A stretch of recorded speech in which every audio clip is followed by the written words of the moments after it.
Hi, and welcome to Global Governance Futures, based out of the Global Governance Institute at University College London. This is a podcast about the challenges facing humanity and possible global responses. If you're new to the show and you want to get a list of our favourite books, other resources, listen to past shows, and to join our community, go to ucl.ac.uk/global-governance. This week, it's our pleasure to welcome onto the podcast Professor Bill McGuire. Bill is Emeritus Professor of Earth Sciences at University College London and a prolific author, speaker, and environmental campaigner. A volcanologist by inclination and training, he's a world-leading authority on climate forcing of geological hazards and has served on various government advisory and working groups over the years to address major risks, including the 2010 Icelandic volcanic ash problem. Outside the academy, Bill has been a presenter on various TV programs tackling the climate emergency and is the author of multiple popular science books, including A Guide to the End of the World, Everything You Never Wanted to Know. More recently, Bill has branched out into speculative science fiction writing with the publication in 2020 of Skyseed, an eco-thriller about climate engineering gone wrong. He also curates a very lively blog on his Cool Earth column on Substack, where he recently published an open letter to all climate scientists, calling on them to get out of their comfort zones and tell it like it is, that the situation is worse than many are prepared to admit in public. Bill has also recently brought his candid assessment to Twitter, declaring himself to be an unabashed climate alarmist, as in his words, raising the alarm, and pushing firmly back against those who would downplay the potential worst effects of global heating as environmental breakdown looms into view ahead of schedule.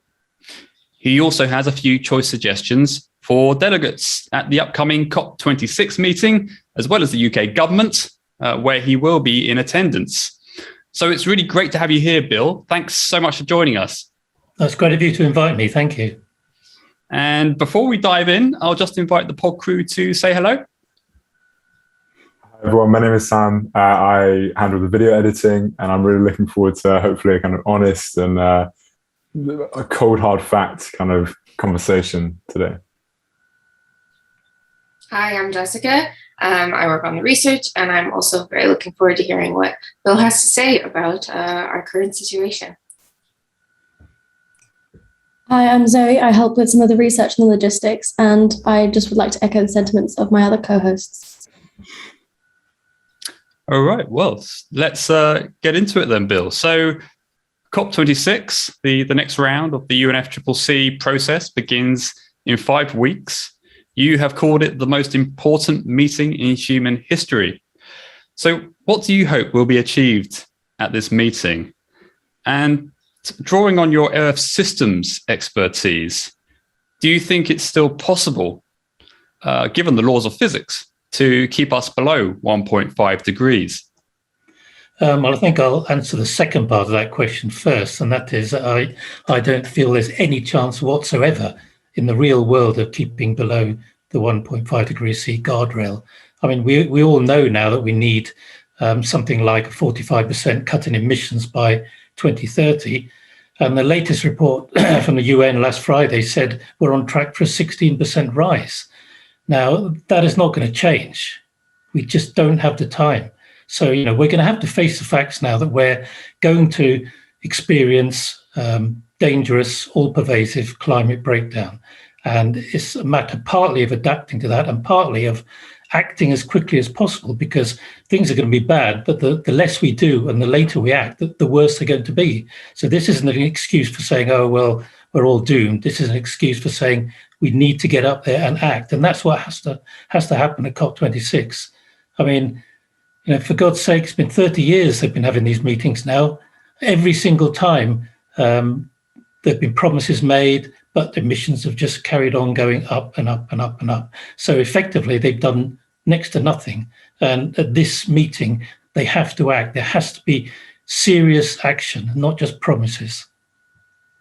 Bill, on that topic, I was wondering, I think Carl Death talked about summit theatre in relation to the COPs. And is that by design that there is that kind of performative government representative ethos around the COPs? And is it something, could this COP be revolutionary, I suppose, is the frank question?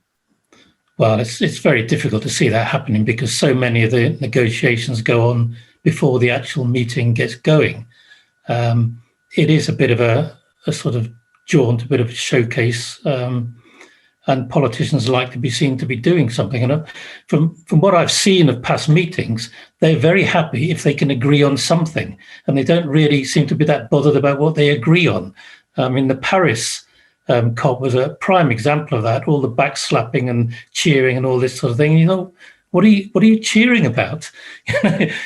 You've done the minimal amount, or you've promised a minimal amount, and even so, there were doubts at the time that any of those promises would be acted upon, which has proved to be the case. So there's a lot of showboating there, which is not pleasant, really. I mean, we don't need to see that. We need to see people sitting around a table and saying, we've got to do something now. We've got to do something. And unfortunately, I can't see that happening. So as someone who's been, in the trade, so to speak, for over 2 decades, who's followed this process closely as a scientist within the academy, but also as someone who has spoken out in the public space as well, how do you understand the disconnect between what you and colleagues are revealing in, say, the Earth systems sciences and the ecosystem sciences around planetary boundaries being breached, around the accelerating sixth mass extinction? How do you understand why that reality seems so decoupled from our political and social response?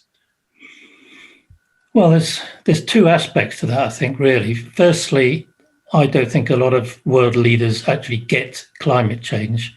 I don't really think they understand how bad it's going to be and how the impacts are going to be intruding themselves into every aspect of our lives. I really don't think they quite get that. They still think, many of them, it'll be a bit hotter and there'll be a few more storms or whatever.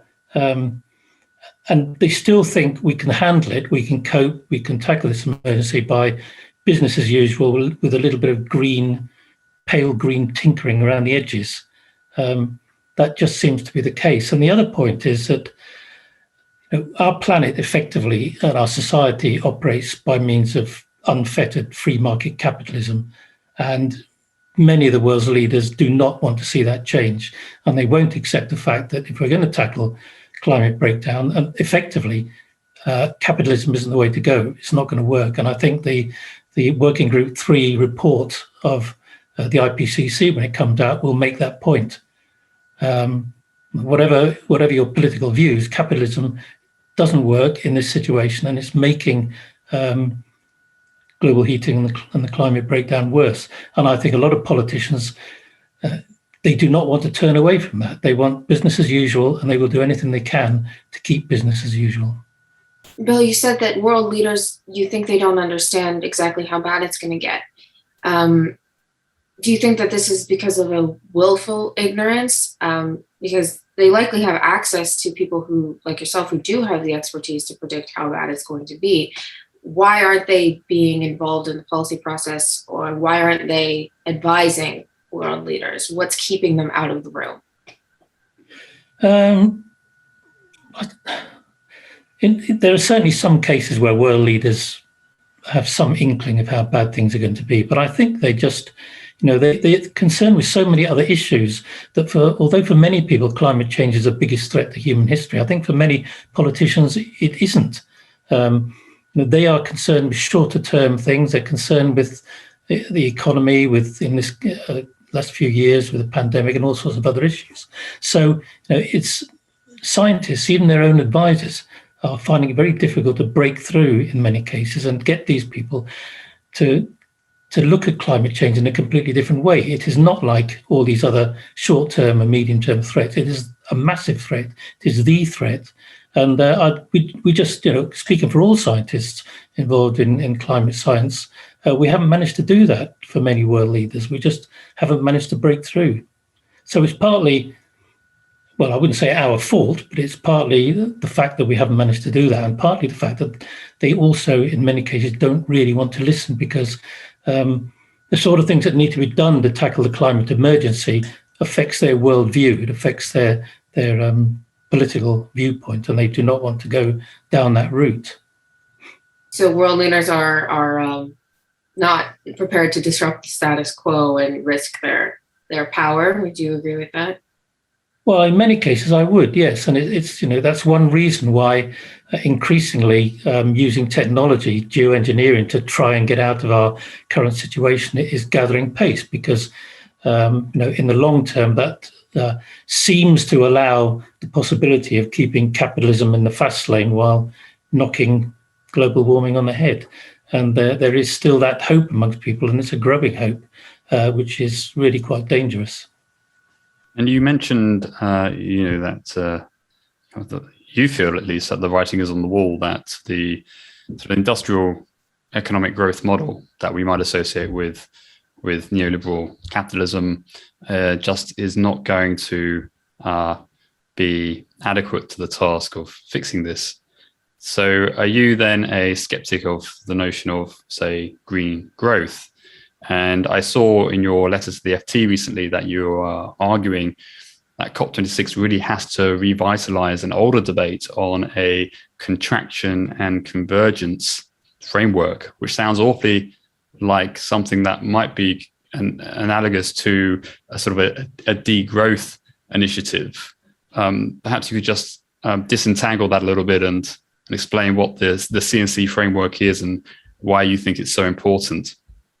Yeah, CNC, contraction and convergence, really is about bringing down emissions at the national level, but also having them converge on a level that will be safe for a particular level of carbon dioxide in the atmosphere. So, in other words, the industrialized countries will have to bring down their emissions substantially faster than developing countries, and some countries may actually be able to increase their emissions to allow them to develop a bit more. And it's a process which was devised really by a chap called Aubrey Mayer, and it's been talked about in the UN for quite a long time now, a good 20 years or so, and it has a lot of supporters because of its fairness. It's a just means of doing things. It doesn't necessarily involve degrowth. It can involve a switch in the type of growth that we're involved with. I mean, green growth is fantastic. You can have green growth at a particular level and a big degrowth in other areas and still contract to some extent, but have a much better, much greener economy. So they're not necessarily mutually exclusive. To pick up on getting the message across as well in terms of geoengineering, you chose the method of science fiction for your novel Skyseed.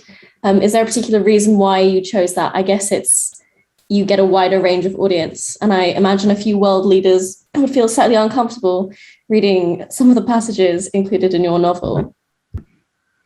Yeah, I think you can get an idea of, but through reading that novel, which I hope is just a thriller more than anything else. But yeah, you can get an idea of my feelings about all sorts of things, from climate engineering to capitalism to whatever, to universities. there's all sorts of stuff in there. But I started writing short stories, speculative fiction short stories, a couple of years ago, and it's such fantastic fun that I felt I needed to get a novel out there. And my agent actually found one of my short stories and thought, well, this is good. You should build it up to novel length. So it comes from a short story that I wrote a while back. And it just gives you a means to offload all your thoughts and ideas and worries, really, while at the same time, hopefully, writing something entertaining. And it's a hell of a lot more fun than writing a nature paper, I'll tell you that. Yes, you're not the first academic that we've had on the podcast who's decided to break into a different medium. We had a professor of health that did a fictional film based in Tanzania on HIV. So what is it about fiction? You mentioned offloading all of your thoughts, but is it some way easier to get information across as close to the general public than through the traditional medium within academia? Is there something about academia itself that is flawed in your perspective?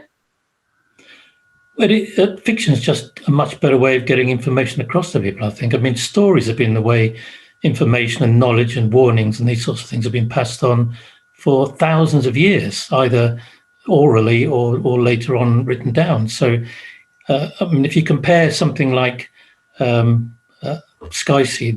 my debut novel, with a long list of facts and figures about the impact of solar radiation management on the climate, then people are going to be much more interested in one than the other.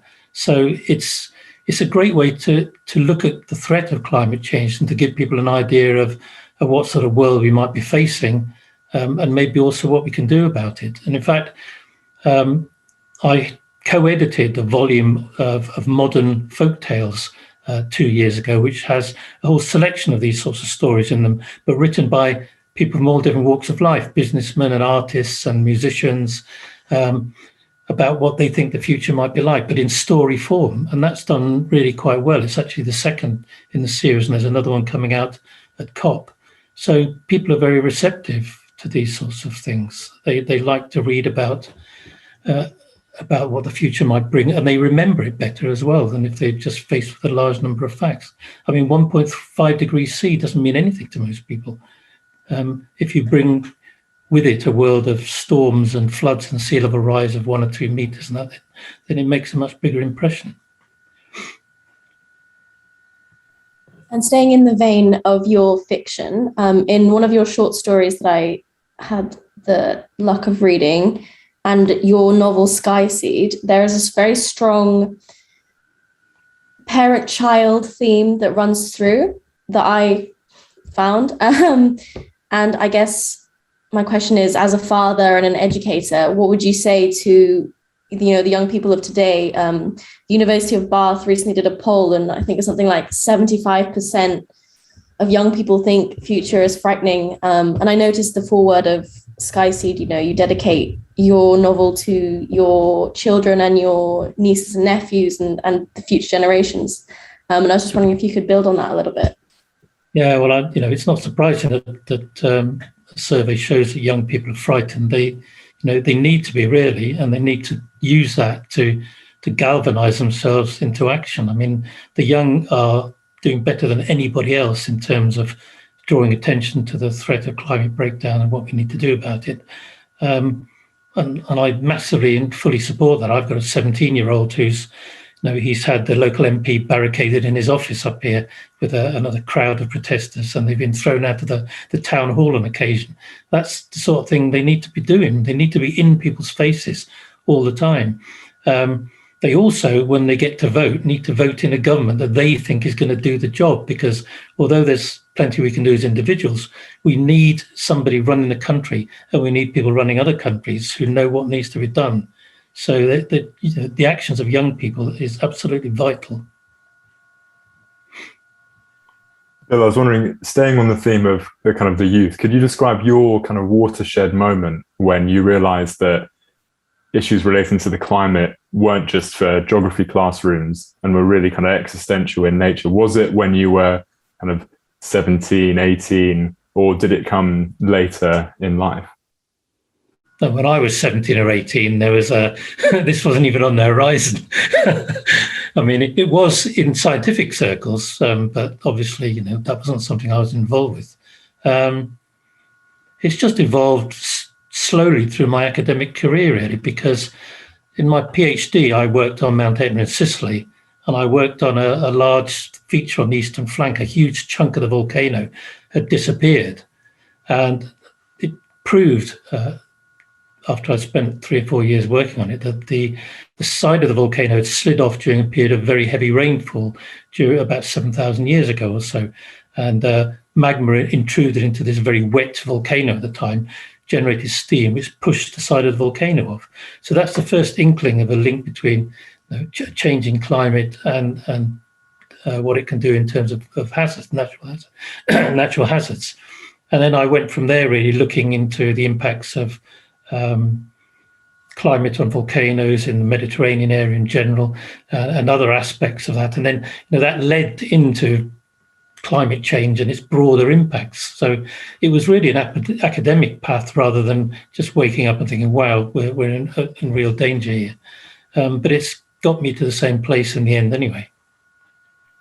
And it's really interesting to hear that kind of evolution. And nowadays it's often thought of that the individual, even if they lived the kind of most eco-friendly life, it would be a drop in the ocean of what needs to be done.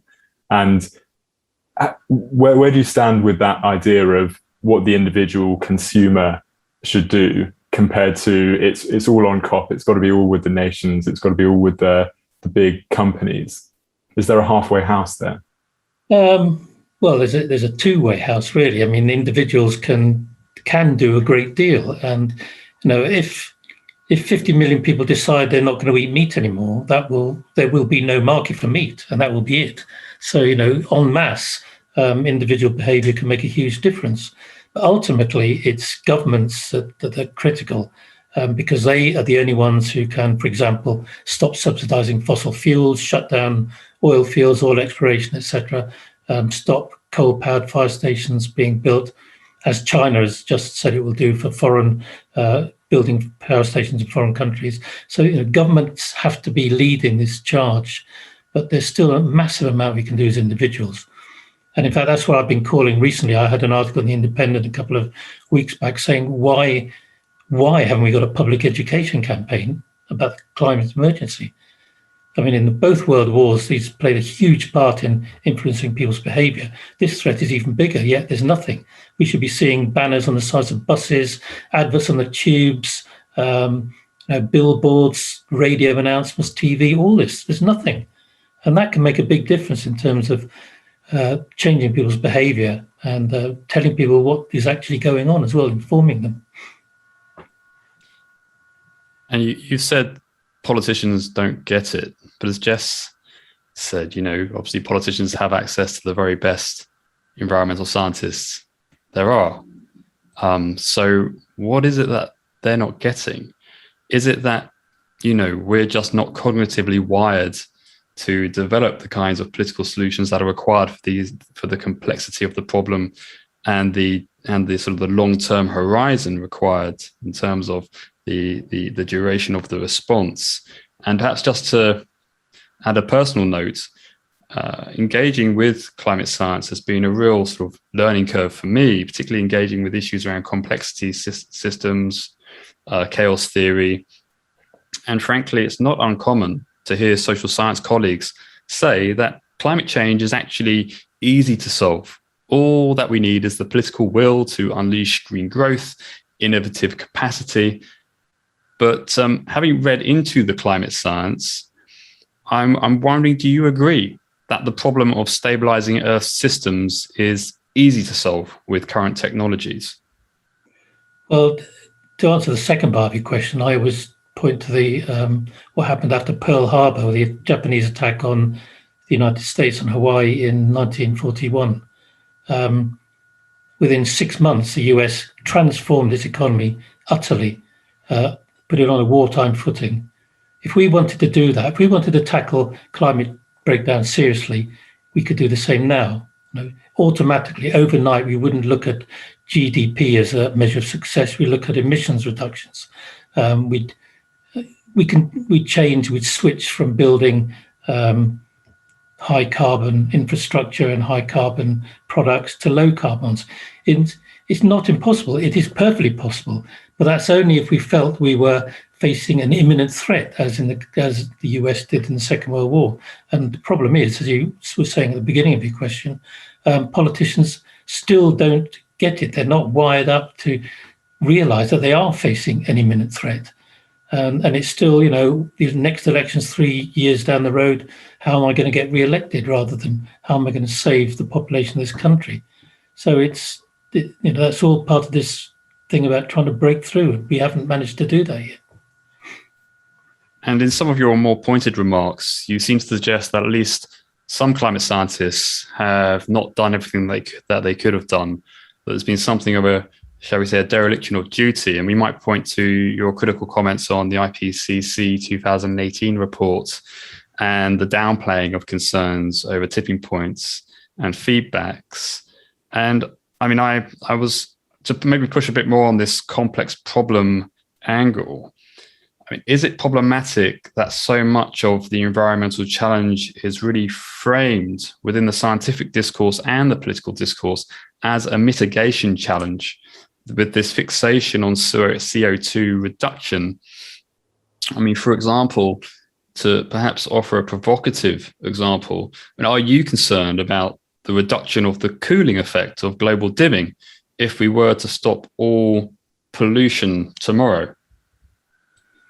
No, it's a short answer. I mean, global dimming is, it's really the result of pollution of a different type. I mean, if we're aiming at a sustainable world, if we're aiming at a world we can live and survive and perpetuate upon, then that's part of the problem that needs to be solved. And if on a greener world, global dimming wouldn't be a problem either, because it's largely just a different type of pollution.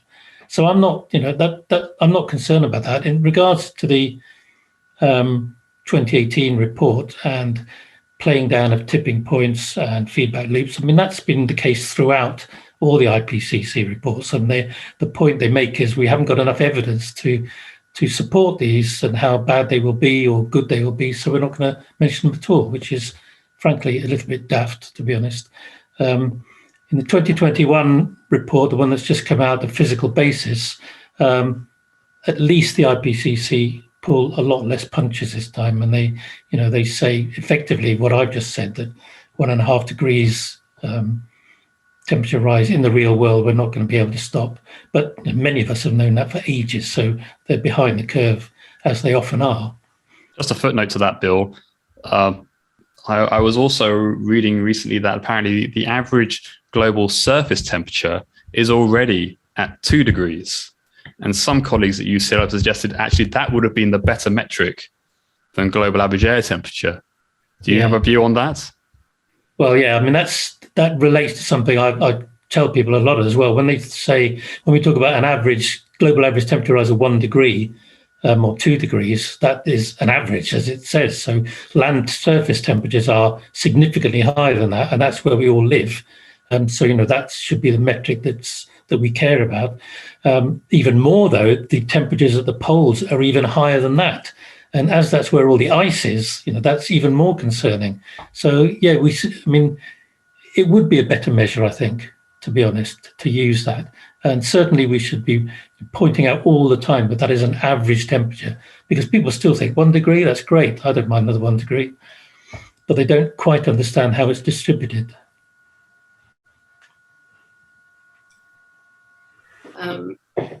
On that ominous note, I wanted to go back a little bit and talk about the individual, which we were talking about with Sam earlier. You mentioned that your son engages in protests. We've also spoken about your work bringing information to the public through fiction, talked about the importance of policymakers. So I guess my question is, as an individual who's just finished her education, which path would be the best one to take? Should I become an author? Should I become a professional protester? Should I become a lawmaker? I think a lot of people my age and our generation want to help and we want to address this problem specifically, but it's difficult to know which path would be the most effective. So I was wondering if you had any views on that. That's a difficult one. I mean, it depends, really you need to do the thing that you feel most comfortable with. I mean, there's no point trying to write if you can't write. I'm not saying you can't write, obviously, personally, but you know what I mean. You have to follow your nose, really, and say, well, I want to be out there being arrested, or I'd like to get into politics or writing. I can't really tell. I wouldn't really dream of telling anyone which route is the best. They're all important. In the case of my 17-year-old that you just mentioned, I mean, he's hoping to be studying politics and history at Oxford, and he next week he'll be at the Labour Party conference as a youth officer of Derbyshire Dales Labour up here. So now he's planning to be number 10 in about 10, 15 years' time. And that's his way of doing it, getting into politics, changing things himself. Going back, knowing what you know now, would you have elected to go through academia this way? Would I've gone through academia? Yeah. Yes, I think so. I mean, I tell people I've never had a real job, which I think says it all, because I've been lucky enough to study pretty much what I like, and I've had a fantastic time. Oh, I'd certainly do it again, yeah. Bill, I was wondering, do you think that the uptake of green issues by young people can actually, this is a devil's advocate question, but can cloak the severity of the climate emergency, and it can be palmed off as, it's young liberal protesters, it's the flavour of the month protest, and in a couple of years they'll be protesting about something else. And I remember in the 60s there were protests on XYZ. Do you think that could cloak the severity of what this climate emergency really is? Well, I mean, I suppose some people might look at it that way, but this isn't just the young protesting. And if you've been involved or seen any of the Extinction Rebellion protests, there are as many grandmothers as there are kids there. There've never been protests before that have encompassed such a huge range of ages and jobs or whatever, careers, this sort of thing. There's all sorts of people in there involved. That's much more widespread than any other protest movement I've ever come across in my life. And it's just going to grow. I mean, inevitably it's going to grow, because as things get worse and as people see that, nothing viable is being done, then I think we're going to see more of this. Yeah, it's really interesting kind of charting the recent history of Extinction Rebellion. And I'm kind of reminded of the suffragist kind of comparison. Do you think the way that governments might respond to Extinction Rebellion, is there any need for a suffragist movement, a kind of softer, more palatable version that might not put people off? Or do you think politicians are scared of Extinction Rebellion to the point of seeing them as adversaries that they must not pander to? Well, that looks like it's becoming the case, because they've launched an injunction against the protesters of Insulate Britain, for example, so they can just stick them in jail. Yes, they are scared. This government's certainly scared anyway. But I don't think there's a place for a softer version of XR. I think a softer version of XR will get nowhere at all. I mean, whatever you think of the organisation, they have pushed the climate change agenda right to the top over the last couple of years, and made an enormous impression.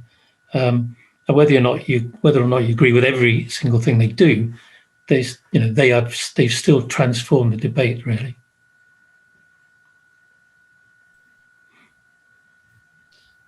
And in terms of sort of what decarbonisation might look like, I was just wondering, what's your thoughts on insights we might take from the experience of COVID? I mean, in a way, what we experienced with COVID was kind of an unplanned simulation of what sort of drastic decarbonisation might look like. And for a lot of people, it's been a very painful experience, particularly, those who are more vulnerable in our societies. Do you think the situation with the COVID lockdowns and the aftermath of the COVID-19 pandemic, that of course we're still in the middle of in many ways, does that sort of make a adequate response to the climate crisis more or less likely? I think the thing about COVID is that it was, it involved massive changes to our lives and lifestyles, but it was thrust upon us with virtually no notice. Any plan to decarbonise the economy would hopefully be planned and not something that just happened overnight and was thrust upon us. So I don't see why you should be in any, why the situation should be anything like it has been over the last 18 months. I think one of the most disturbing things about the last year is that in order for emissions to drop by about 7%, which is probably the sort of thing we need every year on year, we've had to go through a global pandemic and all the chaos that it's involved. And so that gives us some impression of how incredibly difficult it's going to be to bring emissions down and to keep below not 1.5 degrees, that's impossible, probably not even below 2 degrees. But it shows how incredibly difficult it's going to be. But it can be done, it has to be done if we're not going to be looking at 3, 4, 5, 6 degrees C by the end of the century. And I suppose one way of looking at COVID might be to say, well, at the very least, it's opened up the possibility for these kinds of conversations. It was just a big enough shock to really expose kind of the systemic fragilities of what is a sort of unprecedented, globalized sort of civilization. And so in that sense, it may offer some potential for individuals such as yourself and others to reframe the status quo conventional discourse also in the climate space. And certainly we might look at, say, Johan Rockström's work on planetary boundaries and also Kate Raworth's work on donut economics. It seems as if there have been interventions which, in a way, although often framed in a palatable manner, are quite radical revisions of the conventional understandings. Would you agree with that? Yes, I mean, there have been things that have happened during the pandemic which involve very rapid transitions, which otherwise wouldn't have happened. I mean, home working is one of those. That commuting business virtually stopped overnight. People worked from home. That's one of the biggest rapid transitions we've ever seen. And if you can transition in that sort of way over a period of just a few months, then there's all sorts of other things that become possible that can make our world much greener and more sustainable. You're talking about donut economics and many of these other things. So, I think seeing how quickly we can change, as COVID has shown, maybe brings a little bit of hope in that area. And that, it relates to the Pearl Harbor thing I mentioned earlier. If you have a massive threat, you can change to face that threat, provided you understand it and know how bad it is. The problem at the moment is we don't, politicians at least, do not understand how bad things are or refuse to.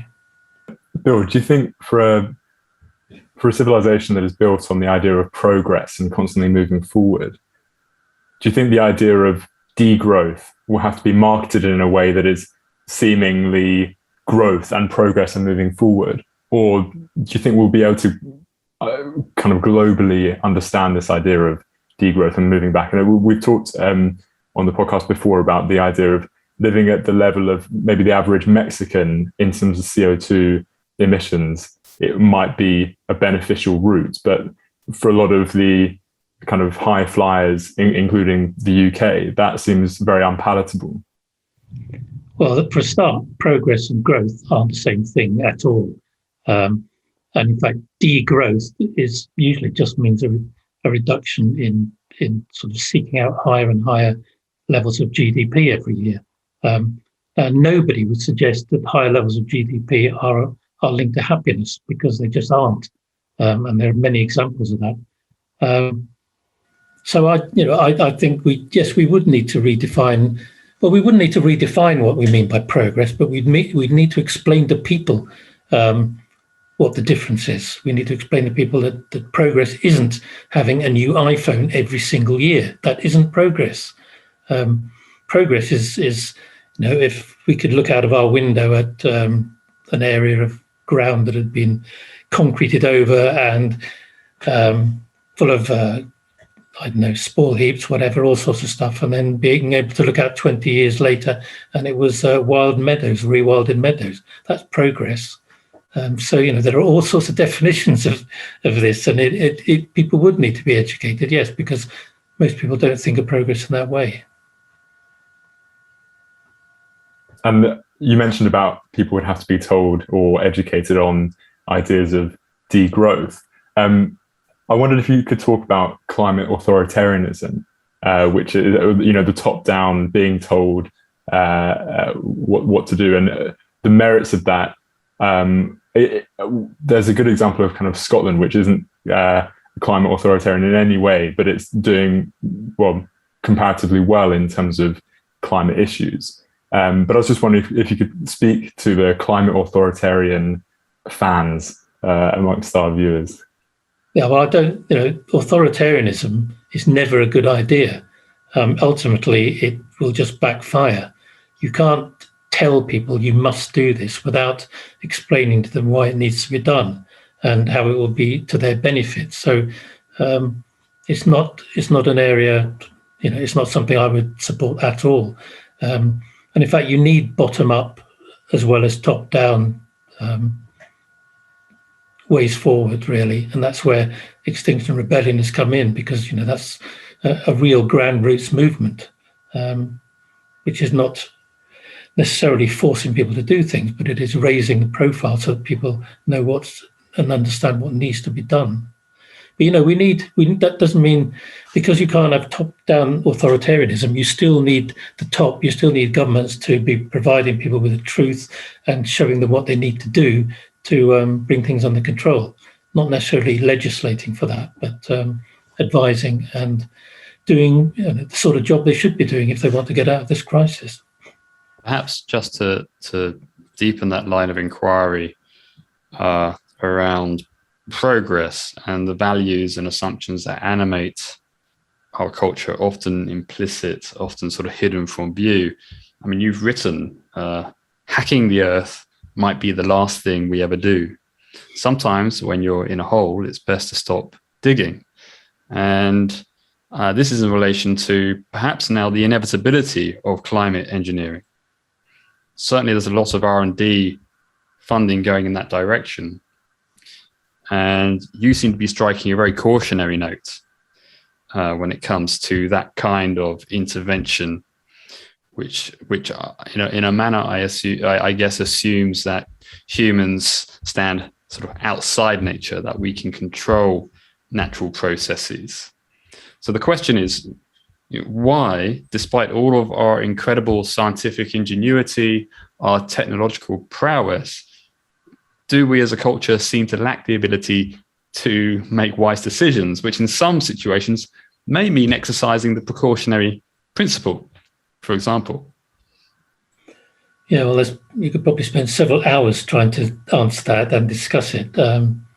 But in the global economy and society we live in, the main driver is wealth and wealth creation, and that's up there above all else, really, and that skews everything. It prevents people making wise decisions. People make decisions on the basis of what's in it for them, what will they get out of it, and that's where we are as a society and economy today. Hopefully it will be changing over the course of the next 100 years. Otherwise, it will be changed for us by the climate, I think. But looking at geoengineering, I mean, it is becoming, as a concept, more popular amongst scientists, mainly physicists and engineers, I would say, rather than climate scientists, many of whom are dead against it. But if we look at particular schemes, they are risky, they are detrimental to the environment, massively costly. But on top of that, the whole existence of the idea that you can engineer our way out of climate breakdown is dangerous. If heads of state think that we can use geoengineering, then you can say goodbye to all efforts to cut emissions as the science demands, because they will think, it's all right, we've got this other means, we can use that. And once that catches on, then that's it. We won't be able to see the emissions cuts we need. And I tend to use the analogy: if you're fighting to protect a city with your loved ones inside, you'll fight a damn sight harder in the last line of defence than the second to last line of defence. So if world leaders think geoengineering is a solution, then it's going to cause huge problems. And to contrast the geoengineering idea, in your discussions in the climate science sphere, how much does climate justice come into it? And is that important? Or should we kind of park that and just focus on the climate emergency? Or are they both kind of symbiotic? They will solve each other if worked on at the same time? Well, climate justice is vital at all sorts of levels. I mean, from in terms of rich countries versus poor countries, in terms of people's jobs, people that are working in high carbon sectors like oil and this sort of thing now, are they just going to be thrown out on the scrap heap?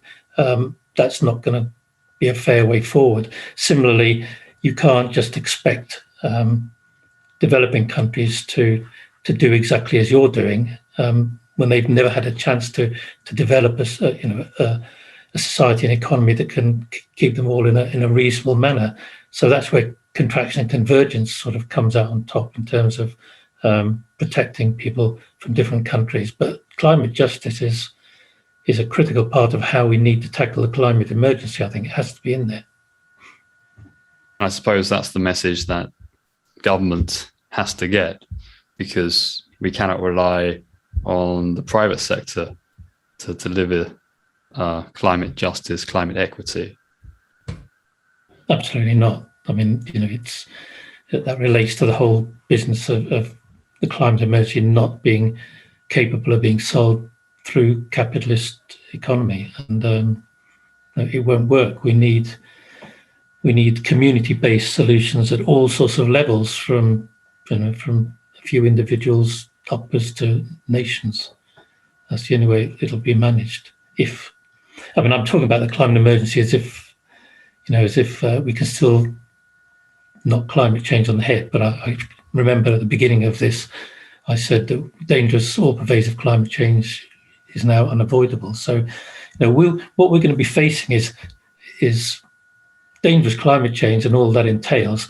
Plus, we're going to have to be trying to reduce emissions dramatically at the same time. So we're going to have the worst of both worlds now.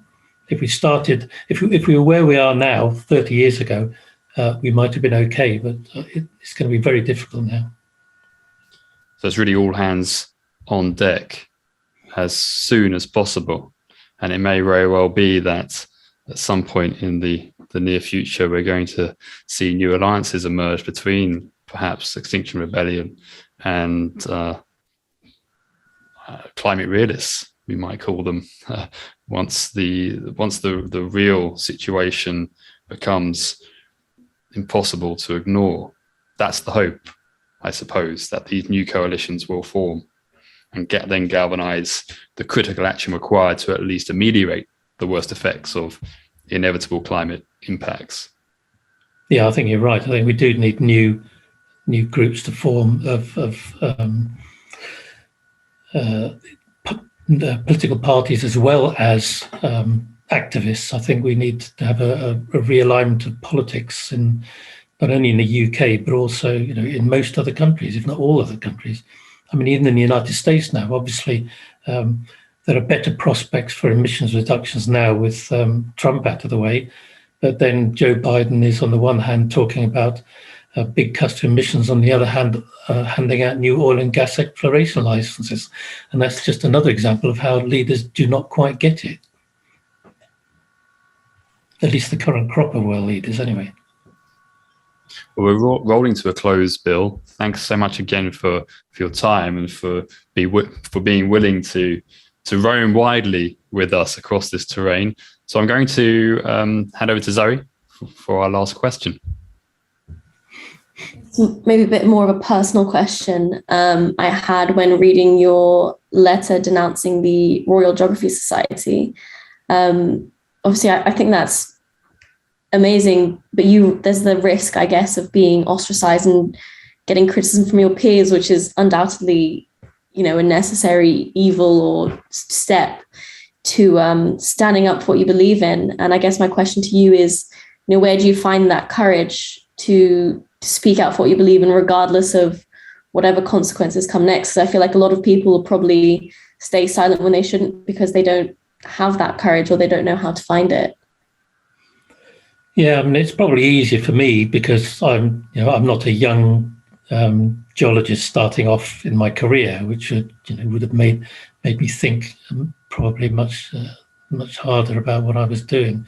But having considered it, I just thought I can't continue to be a fellow of a society who is not only supporting the fossil fuel sector, but has massive links with the fossil fuel sector, has no environmental policy, has no indication of, no knowledge of its carbon footprint, no indication of where it's going to go in the future, and really just is continuing to work in its own little bubble without, as if climate breakdown wasn't even happening. And it was such a bad situation. There was no way I could continue having links with the Geological Society, even though I'd been a former council member. It was too late. And in fact, there is a campaign being run by Scientists for Global Responsibility, which I'm a patron of, and they have been looking at professional societies and analysing their supporters and their green credentials, and they've been putting pressure on them. And the Geological Society now has said that it's going to do various things in terms of improving its green credentials. So maybe it's made a small difference. Brilliant. Well, I think we're going to leave it there. Thank you so much, Bill, for your time, for your wisdom, your insights. And we'll obviously include links to your Substack and your Twitter and your writings on the episode page. And I guess all that's left to say is keep up the good fight. Yes, indeed. And all of you as well. Thanks very much. It's been great. Thank you. Thanks for tuning into Global Governance Futures. To get access to all of our content and to stay up to date with future Zoom calls, workshops and events and more, check us out at ucl.ac.uk/global-governance. And if you like this content, please do leave us a comment and subscribe. Until next time.